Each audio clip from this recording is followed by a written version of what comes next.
oma laulu leiame üles. Ja nüüd meloodia on paremas käes puhtalt ja vasakus käes on siis saade.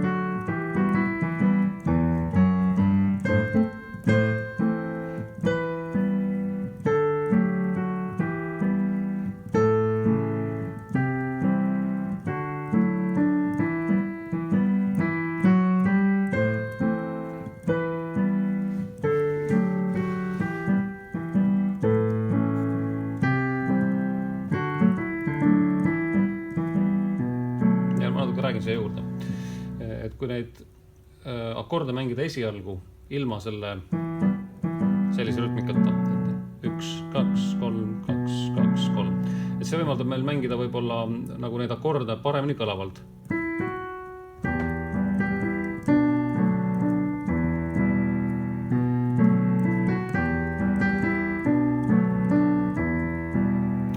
Aga kui me tahame seda rütmikasse juurde saada hiljem, siis see on juba väga keeruline.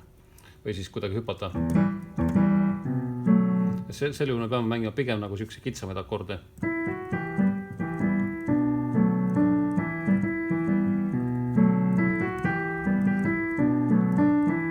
Ja siis edasi jällegi. Et siis proovige võib-olla esialgu nende samade kitsaste akordidega. Ja pärast siis võite proovida seda rütmikat sinna juurde panna, mitte igale poole, vaid võib-olla sinna, kus on nagu mugav mängida. Ja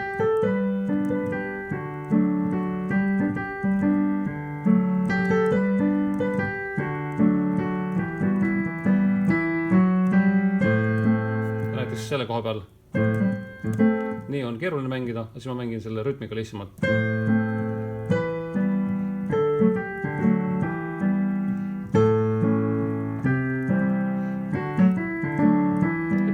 Kombineerin nagu lihtsalt rütmikat ja kitsamaid ja laiemaid akorde.